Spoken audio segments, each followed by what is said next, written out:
Hey folks, just want to set this episode up a little bit before we really get started. You might have heard a podcast our friend Simon Sinek just released that features Barry-Wehmiller Chairman Bob Chapman and a number of our teammates from our BW Papersystems company in Phillips, Wisconsin. We were honored that Simon took the time to come up and talk to us, and one of the team members that he talked to was Randall Fleming. Randall has an incredibly inspiring story that you got to hear a bit of with Simon, but we wanted to give you a deeper dive because Randall's story has resonated so broadly within and outside our company. We produced this episode a few years ago, but we're going to reshare it. It's Randall's story told by Randall and a few other BW team members. And it's the story of how caring in the workplace can be transformative. And we hope you're inspired by it. Now, let's get to the episode. The way we lead impacts the way people live. This world needs truly human leadership. So I look back at my 35 years with this company, and yeah, I've done a lot of things.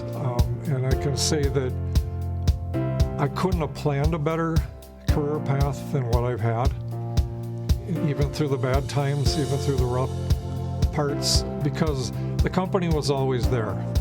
I'm Brent Stewart, your host. Thanks for listening. This podcast is an outreach of Barry-Wehmiller. You can find us on Facebook, LinkedIn, Instagram at Barry-Wehmiller, and find our podcast, articles, and videos at trulyhumanleadership.com. Let's start off this episode by introducing you to a Barry-Wehmiller team member in Wisconsin, Randall Fleming. So currently I'm the L3 continuous improvement leader, but I'm also the maintenance and facilities leader for Southern Wisconsin. And basically L3 continuous improvement is implementing lean philosophies and processes. It's been something I've been doing since 2010. And I help the team with all of the continuous improvement. And then on the side, I do maintenance and facilities. So that's my current role. From my perspective, it's invaluable. Basically, using the tools that we have in the different facilities over the years, this is how we grow our business. But more importantly, we help our team grow. And, that's our philosophy with continuous improvement and lean.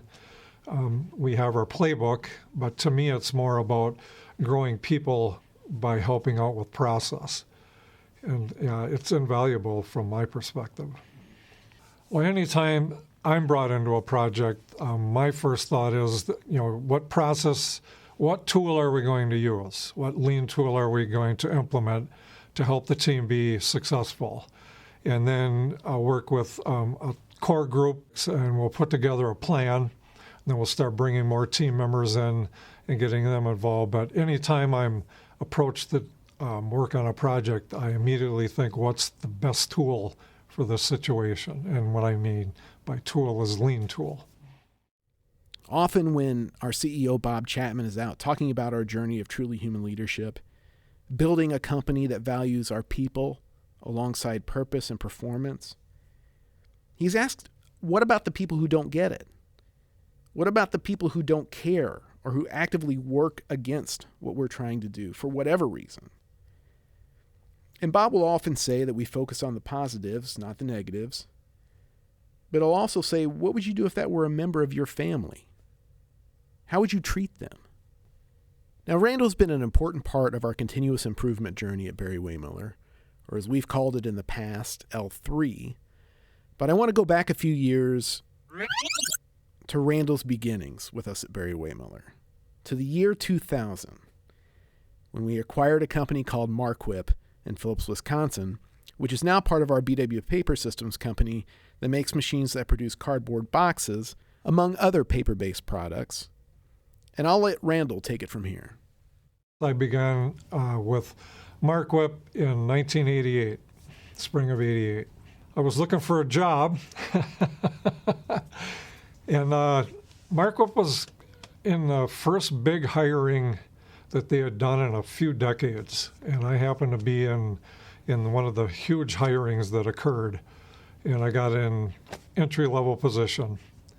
I was a material handler when I first got in there, so Yeah, it was just luck of the draw. I was there at the right time. What was it like when I started at Marquip? It was the quintessential manufacturing. It was exactly what you would expect in 1988. It was, and I use these terms often when I describe how manufacturing used to be. It was command and control. You did your job and you kept your mouth shut. And if you were good at it, they usually kept you around. And that was the environment that I kind of fit into anyway, but that was that time. I was probably not the best person, probably not the person you'd want to be around very often. I was once described by an individual as, the guy you don't want to meet in a dark alley. He doesn't want to meet me. It's hard for me kind of to remember that, but yeah, I wasn't a very nice person at all. So when Barry-Wehmiller acquired us, obviously it was kind of a relief because we were one day from being shut down, and we were purchased on the steps of the Capitol by Barry-Wehmiller, thankfully. But what they were bringing to the table as far as a new way of doing things, I definitely didn't fit into that equation very well. I didn't like what was happening from that standpoint. I thought it'd just be the way it was. Go back to work, do your job. And they had a different philosophy. And I wasn't on board. I like to be left alone. I like to just do my job. I don't like anyone talking to me. Now, this is the old me, remember. And so anything that they wanted to do as far as continuous improvement or people improvement or anything to that nature was, to me, was unneeded, and I didn't want to do it. I just wanted to do my job and go home, because to me it was just a paycheck. So what first helped me try to understand what Barry-Wehmiller was bringing was there were some individuals that were brought in full-time. Our new L3 leader, Ken Coppins. We had a couple other team members. One of them was Maureen Schlosky. There was just a few individuals I had never seen around before who didn't know me.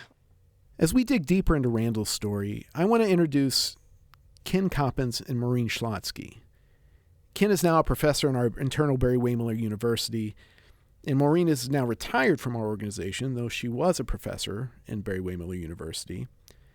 But Ken and then Maureen will talk about how they met Randall, their experiences with him, and Randall will add his thoughts along the way as well, to tell you how Randall went from the person he was to the person he is today.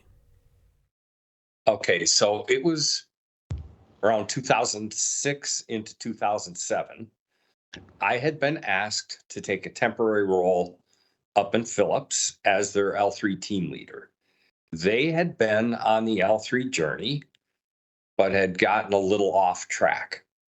So they asked if I would come aboard as their L3 team leader, pretty much on a temporary basis. It was a pre-agreed a year to a year and a half to 2 years role.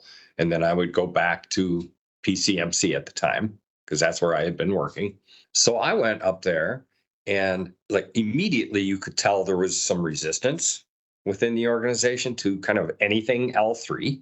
In talking with the team members that I had, because I was given 3 team members who had been on the previous L3 team. So talking with them, they had told me what the situation was, that there definitely was resistance culturally, and there's reluctance to have Kaizen events or continuous improvement events based on previous experience that people had had with events. So as I started getting to meet people, I discovered it wasn't so much the events that were the problem.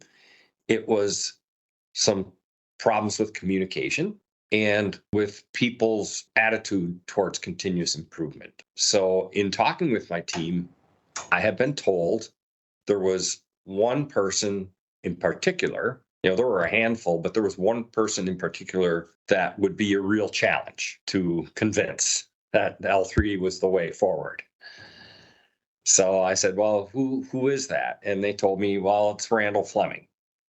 I said, okay, well, hopefully I'll meet him real soon. And it was that very next weekend, I had gone to their county fair. And as I was walking around on the fairgrounds, they had a stage set up for a band. And I came around the corner of one of the aisles and ran into this gentleman who was rather imposing. He's about 6'4" and 185 pounds, and dark sunglasses and a leather like cowboy jacket on, full length Leatherman's jacket, And I didn't know who he was, and he got up on stage and started playing in the band and played guitar, and he had a real tough, imposing look about him. So I found out the next week, going back to work, that this person was Randall Fleming. And I thought, okay, well, that makes it even more of a challenge now, because he definitely made an impression on me. So I thought, well, all right. I thought about it, and I thought, if I can convince Randall to come to the light, we might have a chance at this.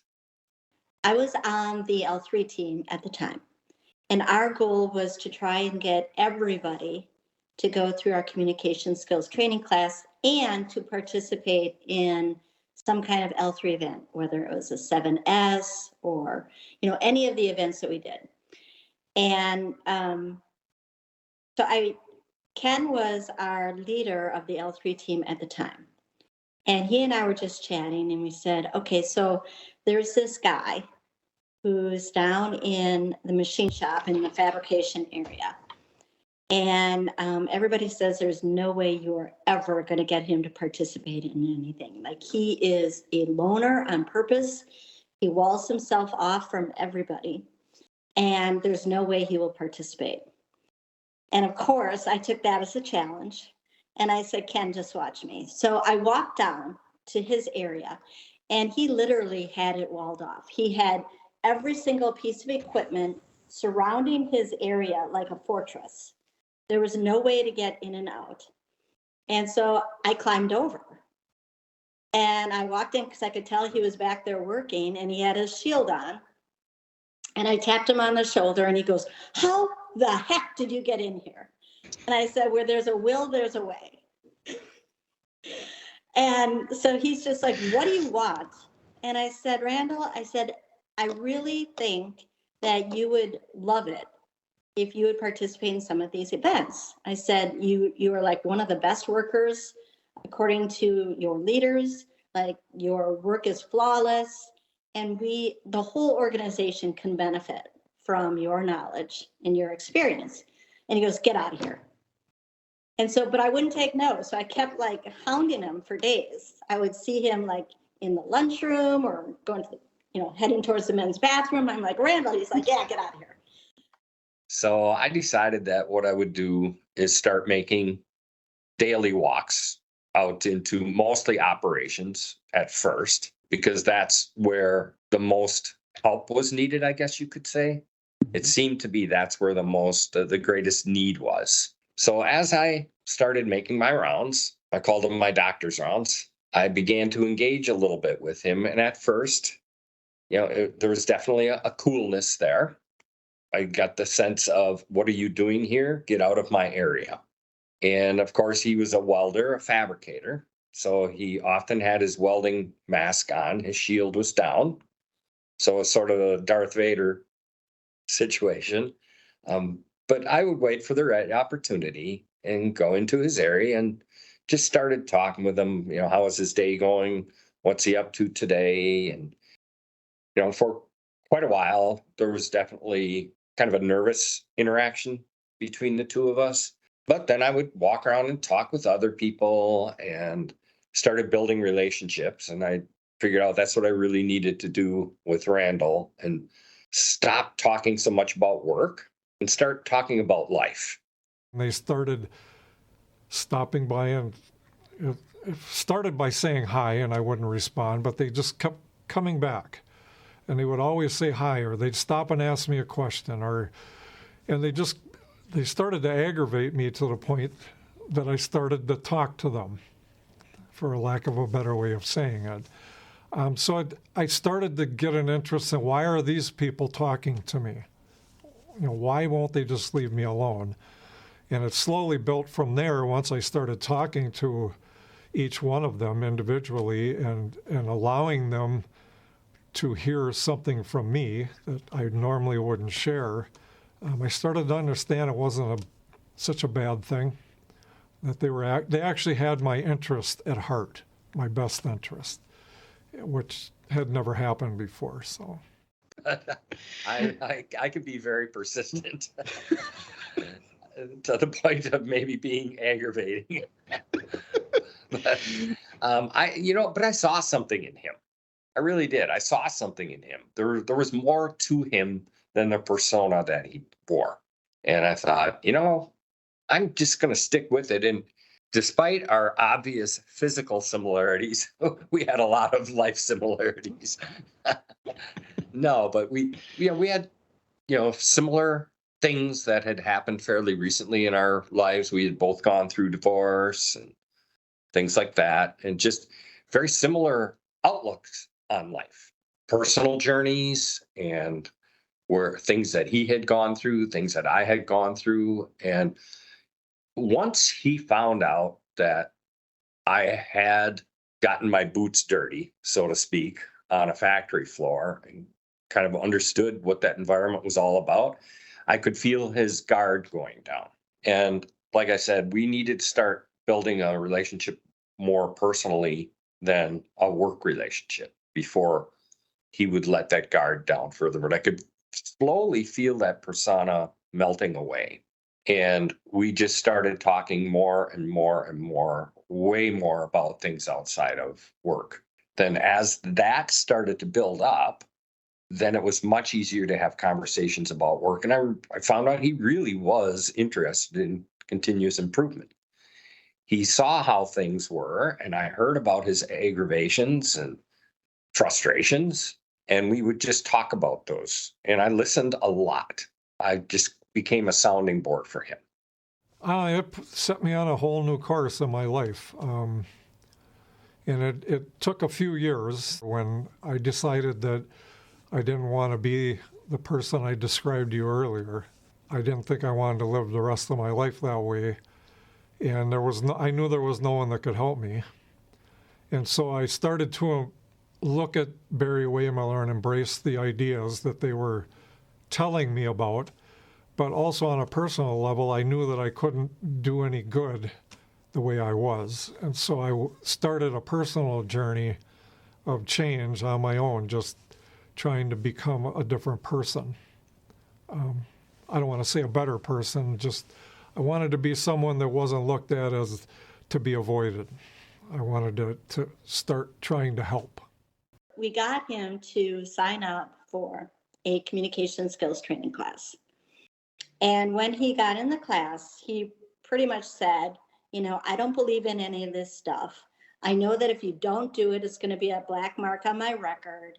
And so I'm just here just to get it over with. I'm like, okay. And David Vandermolen was teaching at the time. And so we had some conversations. David especially would take the opportunity at breaks to kind of go back and check in and see how he was doing. And so then I would kind of go in as often as I could too and just check the pulse, see how he was doing. And we both could see kind of like the facade kind of breaking, right? Like he was starting to come around, he was starting to open up, and he was starting to share. And he acknowledged that a lot of why he was kind of closed off from the world was because of his past experiences, just like all of us, right? We all have stuff in our past that has had a tremendous impact on us, whether it's negative or positive. We let him be. But you could tell over those 3 days, he was really, really coming around. Well, then we got him into I don't remember if it was a 5S or a 7S at the time, some kind of some kind of event down in the L3 area. And I was like heading up that event. And so that was like phase 2 of kind of chinking away at the armor of Randall.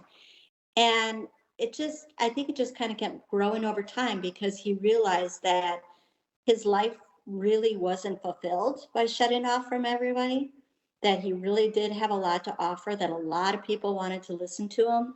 A lot of people wanted to learn and grow from what he had to share.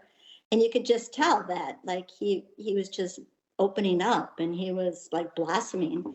And it wasn't long when he joined the L3 team and worked with the L3 team because he not only realized the benefit of sharing knowledge, of helping other people grow, and really like that's the impetus of his story.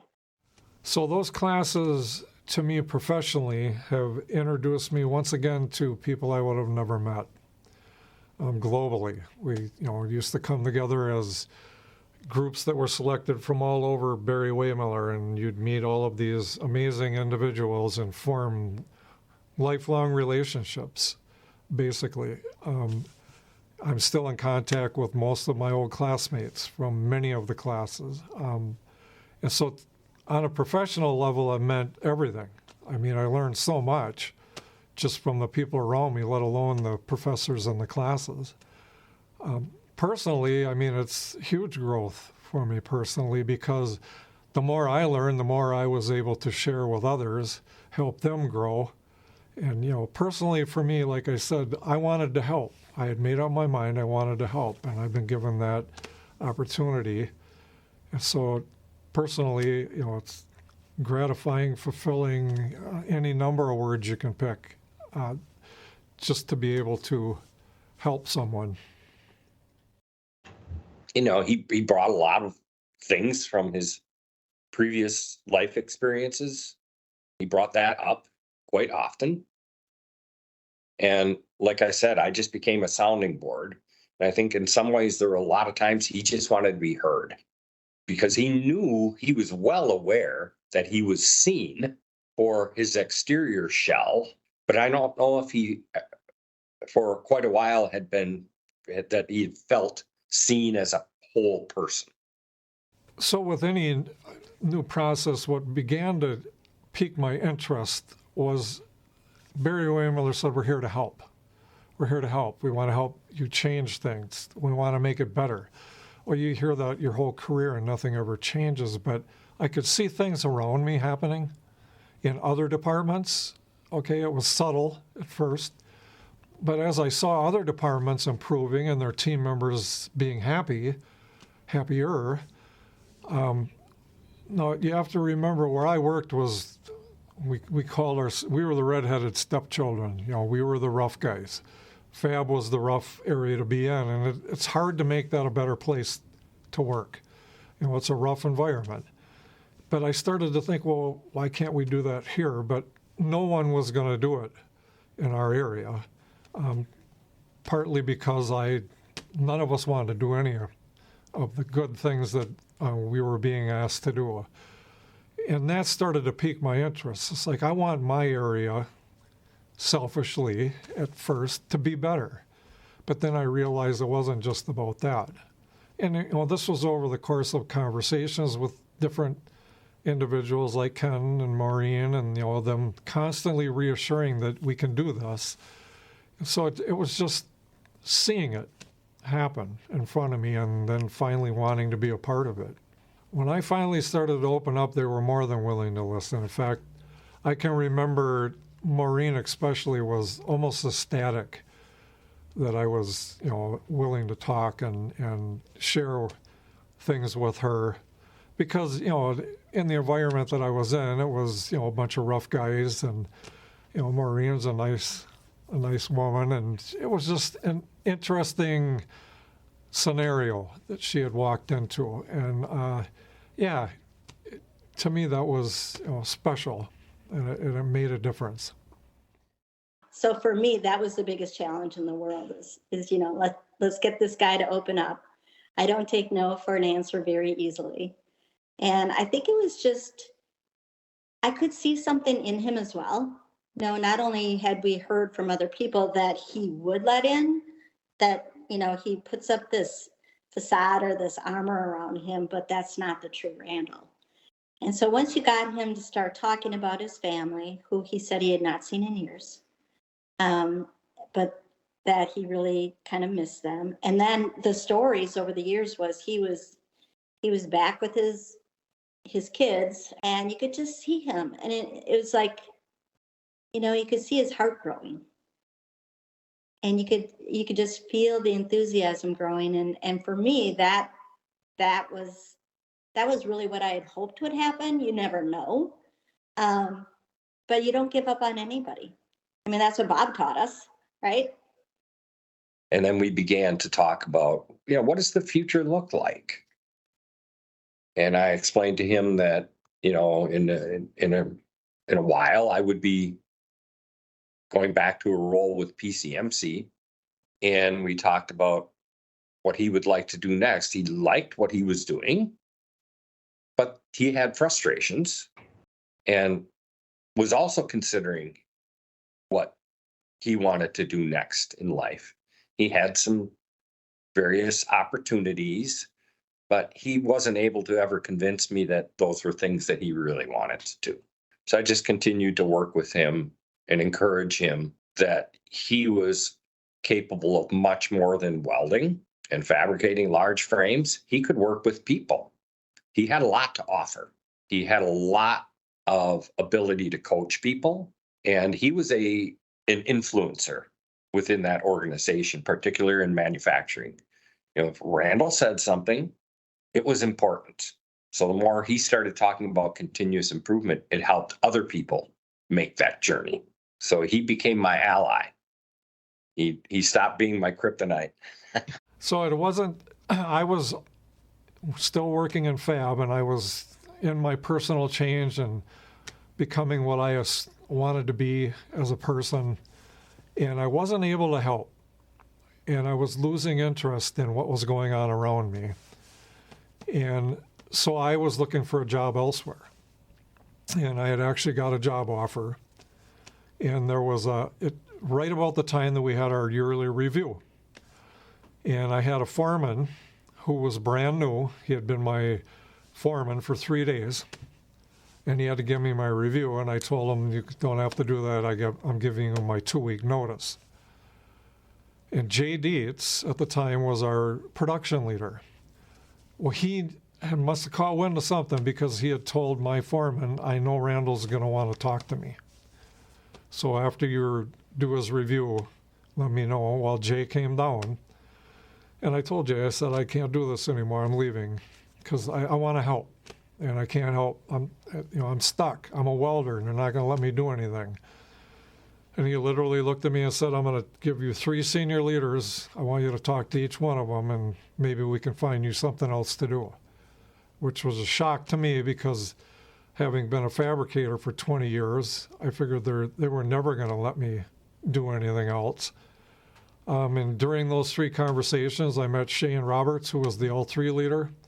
I applied for the position and luckily was chosen. It was difficult for him at first, because at that time we were not the casual attire environment that we have today. It was business casual. And because he was no longer a manufacturing team member, he was part of the office, if you will. Because he had jumped over the wall, he was expected to wear like khakis and a polo or whatever. And he actually had taken on, I don't know if he told you this, but people used to call him Captain Khaki. So it was difficult at first, I think. It was such a departure. But I think once he started having some of those positive experiences with continuous improvement and with people, and people started to see him differently, it got better for him, and he started to feed on that. And he started to see how he could contribute differently than he had before, in a different way. He was touching people's lives in a different way. I was not on the team. I had left the team at that point. But he was absolutely thrilled that he was recruited and asked to join. Like, that was a turning point for him too, I think. I think he really realized that, like, shutting off from the world is not the answer. Like, holding his knowledge internally was not the answer, that the real answer was sharing it with those around you. And everybody I heard from that worked with him and that he was running events just loved him.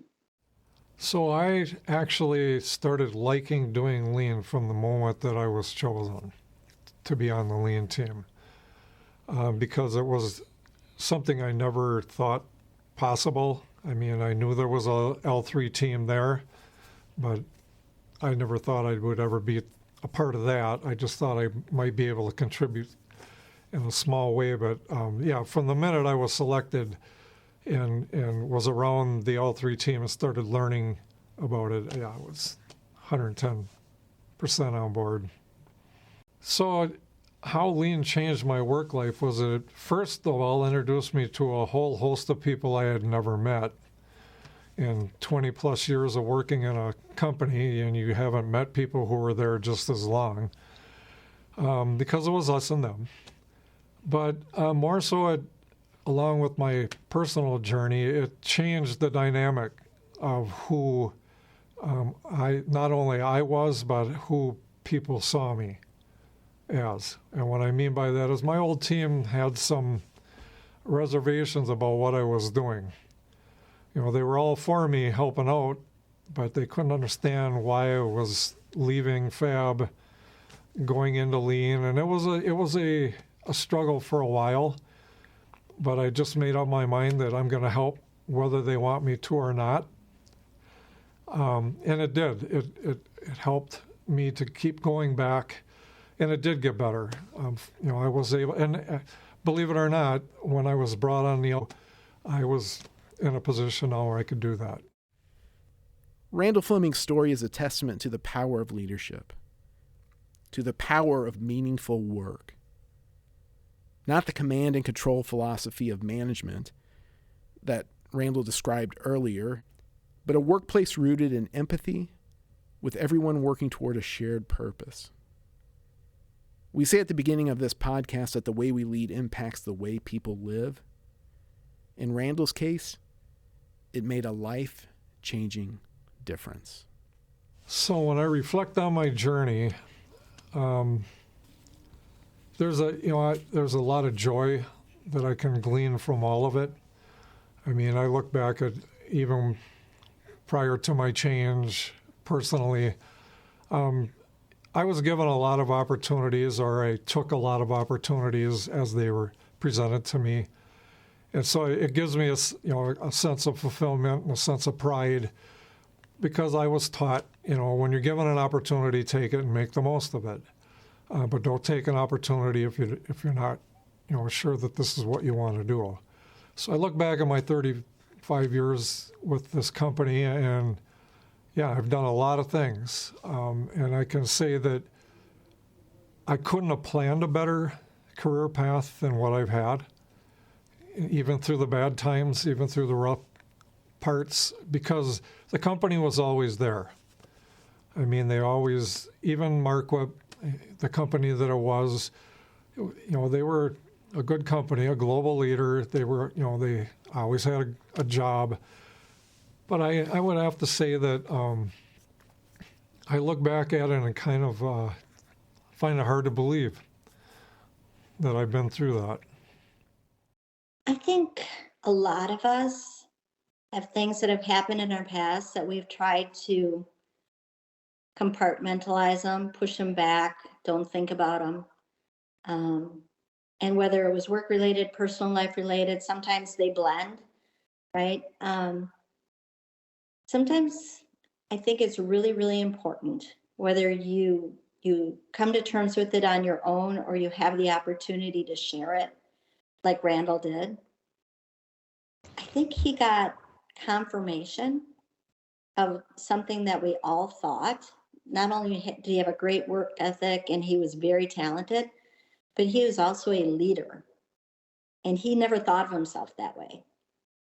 Right. And once he started opening up and sharing his story with other people, and other people started growing from it, then he started to see himself a little differently as well.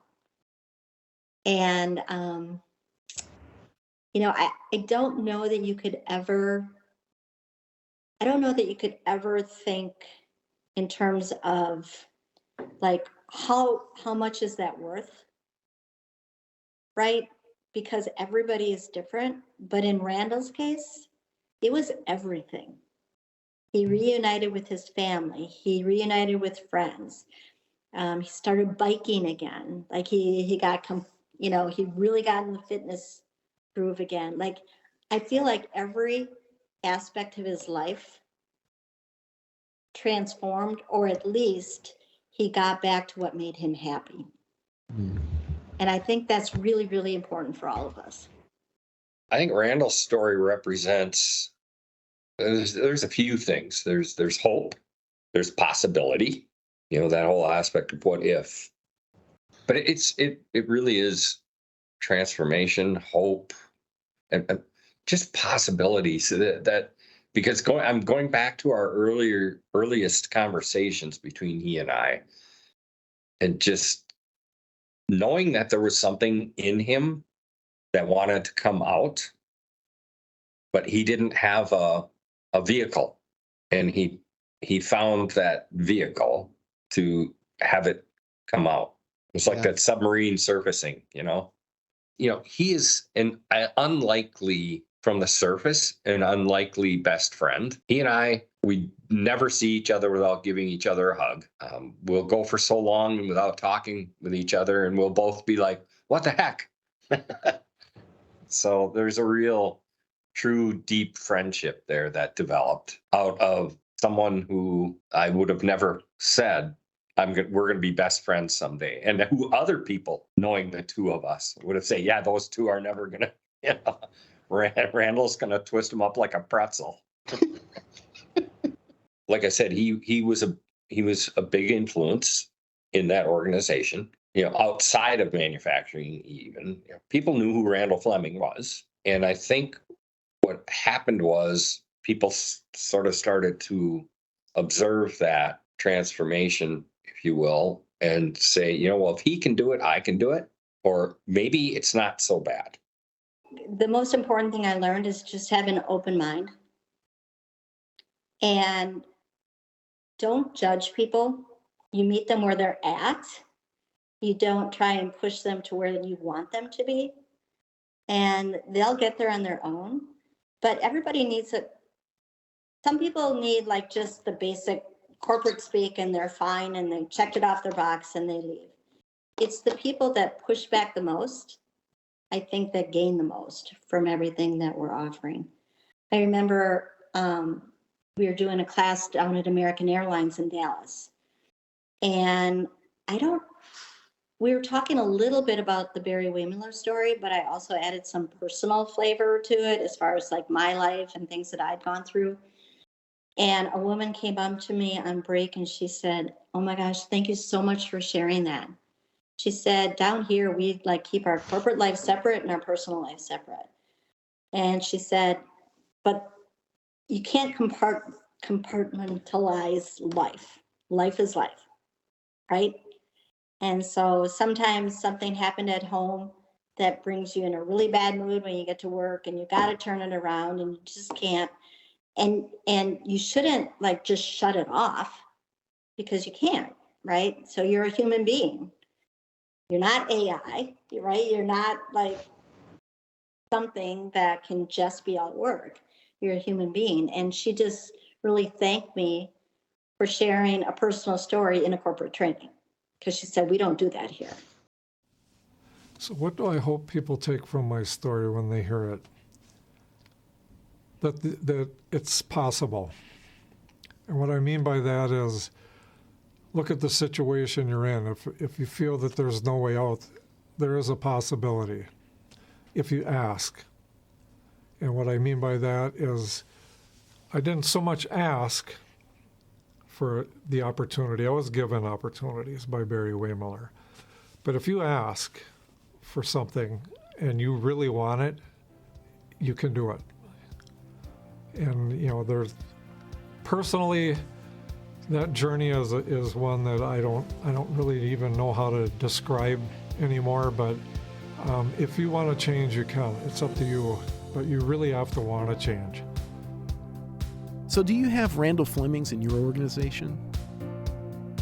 Do you have stories like that of people who just was not interested, were not interested in what was happening, what you were trying to do? You have people that just did not want to talk to anybody else, did not want to be a part of anything. But do you also have the stories of people like Randall who chose a different path and chose to be part of something bigger than themselves? We're fortunate to have a lot of stories like that here at Barry-Wehmiller. And you can find them if you connect with us on Facebook, LinkedIn, or Instagram. And on our website, we've got more podcasts, articles, and videos at trulyhumanleadership.com. It was an honor to share Randall's story, and thank you for listening. I'm Brent Stewart.